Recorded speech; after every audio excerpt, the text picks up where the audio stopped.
தொழிலாளர்களுக்கு விரோதமாக 4 சட்ட தொகுப்புகளாக வெளியிட்டுள்ள மோடி அரசை கண்டித்து திருப்பத்தூரில் இடதுசாரி கட்சியினர் கண்டன ஆர்ப்பாட்டத்தில் ஈடுபட்டனர். திருப்பத்தூர் பாரத் ஸ்டேட் வங்கி எதிரில் இந்திய கம்யூனிஸ்ட் கட்சி, மார்க்சிஸ்ட் கம்யூனிஸ்ட் கட்சி, விடுதலை சிறுத்தைகள் கட்சி உள்ளிட்ட கட்சியினர் மத்திய பாஜக அரசு கொண்டு வந்த 44 தொழிலாளர் நல சட்டங்களை கார்ப்பரேட் முதலாளிகளுக்கு ஆதரவாகும் தொழிலாளர்களுக்கு விரோதமாக 4 சட்ட தொகுப்புகளாக வெளியிட்டுள்ள மத்திய மோடி அரசை கண்டித்து கண்டன ஆர்ப்பாட்டம் நடைபெற்றது. இந்திய கம்யூனிஸ்ட் கட்சியின் மாநில பொதுச் செயலாளர் வீரபாண்டியன் மற்றும் விடுதலை சிறுத்தை கட்சியின் மாநில துணை பொதுச் செயலாளர் ரஜினிகாந்த் ஆகியோர் கலந்து கொண்டு மத்திய அரசை கண்டித்து கண்டன உரையாற்றினர்.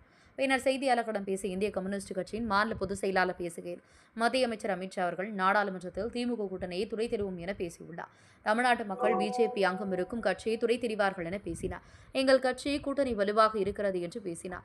உடன் இந்த ஆர்ப்பாட்டத்தின் போது கம்யூனிஸ்ட், மார்க்சிஸ்ட் கம்யூனிஸ்ட், விடுதலை சிறுத்தைகள் உள்ளிட்ட கட்சியினர், மாநில, மாவட்ட, ஒன்றிய நகர பொறுப்பாளர்கள் என 200க்கும் மேற்பட்டோர் கலந்து கொண்டது குறிப்பிடத்தக்கது. திருப்பத்தூர் மாவட்ட தவசி நியூஸ் மாவட்ட செய்தியாளர் சி. ரமேஷ்.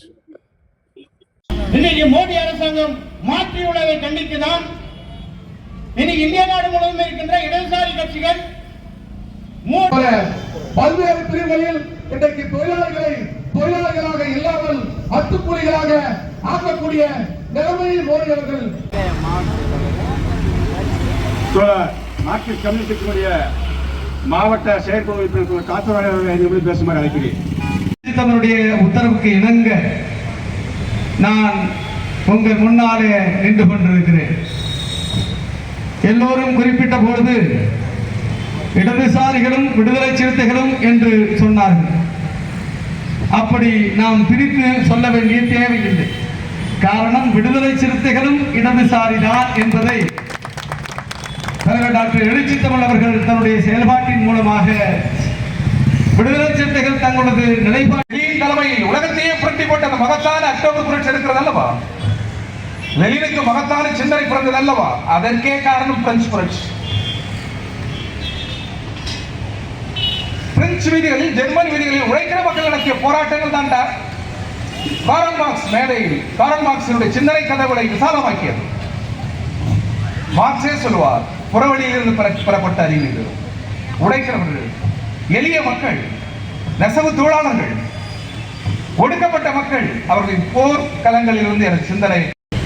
மாநிலம் முழுவதும் மாவட்ட தலைநகரங்களில் ஒன்றிய அரசு கொண்டு வந்திருக்கிற 4 தொழிலாளர் விரோத சட்டங்களை திரும்ப பெற வேண்டும் என்று வலியுறுத்தி ஆர்ப்பாட்டத்தில் ஈடுபட்டிருக்கிறோம். கேரள அரசு, ஒன்றிய அரசு இந்த சட்டங்களை எங்களால் அமல்படுத்த முடியாது, அமல்படுத்த மாட்டோம் என்று அறிவித்திருக்கிறது. அதேபோல் தமிழகம் முதல்வரும் அறிவிக்க வேண்டும் என்று நாங்கள் கேட்டுக்கொள்கிறோம்.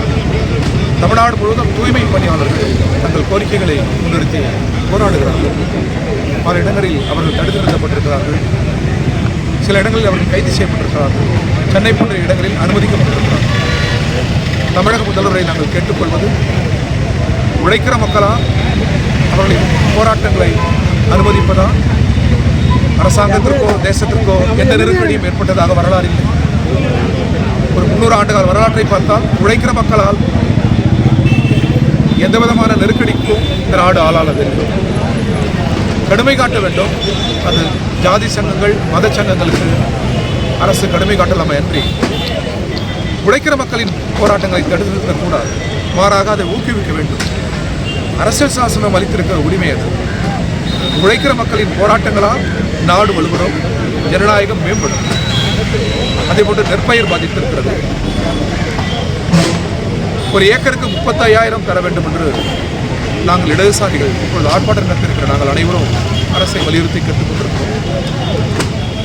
டிஜிட்டல் முறையில் ஆய்வு செய்வதாக செய்திகள் வருகிறது. அது நல்ல முறை அல்ல. எனவே தாமதம் மீதம் இல்லாமல் அந்த ஏக்கருக்கு 35,000 உடனடியாக அரசு வழங்க வேண்டும். ஒன்றிய அரசும் பேர் இடர்கால நிதியை தமிழக அரசாங்கத்திற்கு ஒதுக்க வேண்டும். இதில் அரசியல் பாராட்டக்கூடாது என்று நான் கேட்டுக்கொள்கிறேன். அமித்ஷா அவர்கள் வருகிற நாடாளுமன்றத்தில் திமுக தலைமையிலான கூட்டணியை துடை தெரியும் என்று பேசியிருக்கிறார். தமிழ்நாட்டு மக்கள் பிஜேபி அங்கம் இருக்கிற கூட்டணியை துடை தெரிவார்கள் என்று எங்களை அல்ல. எங்கள் கூட்டணி மிக வலுவாக இருக்கிறது. திமுக துவங்கி கூட்டணியில் அங்கம் பெற்றிருக்கிற அரசியல் கட்சிகள் அமைப்பாக நாங்கள் இருக்கிறோம். எங்கள் கூட்டணி வலுவை விட தமிழக மக்களின் பண்பாட்டு பின்புலம் எங்களுக்கு இருக்கிறது. தமிழக மக்களை பொறுத்தவரை பிளவு கருத்துக்களை ஏற்க மாட்டார்கள், பதற்ற அரசியலை தோற்றுவிப்பதை அவர்கள் ஏற்க மாட்டார்கள். எனவே அந்த வகையில் தமிழ் மக்களுடைய அந்த பண்பாட்டு பலமும் எந்த சூழலிலும் தமிழகத்தை ஒன்றுபடுத்த வேண்டும், ஒற்றுமையோடு இருக்க வேண்டும் என்கிற அந்த பண்பாட்டு விழுமியங்களும் தான், தமிழ் மக்களின் அந்த பண்பாட்டு விழுமியங்கள் தான் எங்களுக்கு கூட்டணி கட்சிகளின் பலத்தை விட தமிழ் மக்களின் அந்த பலம் தான் எங்களின் பெரிய பலம். எனவே அந்த வகையில் சொல்கிறோம், தமிழ்நாட்டில் எங்கள் கட்சி எங்கள் கூட்டணி மகத்தான வெற்றியை பெறும். தமிழ்கூற நல்லுலகம் அதற்கு பேராதரவு தரும் என்கிற நம்பிக்கையை பதிவு செய்கிறோம். இப்போ காங்கிரஸ் ஐவர் குழு போட்டு திமுக பேச்சுவார்த்தை ரெடி பண்ணியிருக்காங்க. அது போல இந்திய கம்யூனிஸ்ட் கட்சி சார்பில் குழு போட்டு பேச்சுவார்த்தை எப்போ தொடங்குது சார்? தேர்தல் கூட்டணி எங்கள் கட்சியாகட்டும், இங்கே இருக்கிற இடதுசாரி கட்சிகளாகட்டும், நான்கு இடதுசாரிகள் கட்சிகளாகட்டும், அந்த சூழல் வருகிற போது நாங்கள் கூடி பேசுவோம். மாநில குழு கூடி அதற்கு ஒரு குழுவை போட்டு பேச்சுவார்த்தை நாங்கள் போடுவோம். அந்த காலச்சூழல் இன்னும் வரவில்லை எங்களுக்கு. சார், திருப்பரப்பு குற்றத்தில் பிஜேபியோட மாநில தலைவர் சொல்கிறாரு, நீதிபதி உடைய தீர்ப்பை அமல்படுத்தலை, அவமதிப்படுத்துறாங்க. முதல் நீதிபதியோட தீர்ப்பை ஏன் அமல்படுத்த முடியல அவங்களால, இது அவமதிப்பானது அப்படின்னு சொல்லி சொல்கிறாரு. நீதிபதி தான் தனது தீர்ப்பின் மூலம் தமிழ்நாட்டின் அரசுரிமையை அவமதித்திருக்கிறார். தமிழக போலீஸ் அவர் பாதுகாப்புக்கு அனுப்புகிறார். அவர் ஏன் ஒன்றிய அரசின் பாதுகாப்பு படை அனுப்புகிறார்? அதுவே அரசுரிமையின் மீது தொடுக்கப்படுது. டாக்டர் அம்பேத்கர் சொல்லுவார், சாதி மதம் இனம் சம்பந்தப்பட்ட பதற்ற சூழலில் நீதிமன்றம் ஒரு தீர்ப்பை அளிக்கிற போது நீதிமன்றத்தின் தீர்ப்பு நல்லிணக்கத்தை கருத்தில் கொள்ள வேண்டும், மேலும் பதற்றத்தை உருவாக்கிவிடக்கூடாது. நல்ல வேளை தமிழ்நாட்டு முதல்வர் பதற்றம் ஏற்படாமல் அமைதிக்காக, ஒற்றுமைக்காக, நல்லிணக்கத்திற்காக சட்டப்படியான நடவடிக்கை எடுத்தார். அங்கே இருக்கிற கலெக்டர் சட்டப்படியான நடவடிக்கை எடுத்தார், போலீஸ் அதிகாரிகள் சட்டப்படியாக எல்லாவற்றுக்கும் மேலாக மதுரை மக்கள் ஒற்றுமை ஒருமைப்பாட்டு உணர்வில் நின்று சிறுபான்மை மக்களை அனைத்தபடி நின்றார்கள்.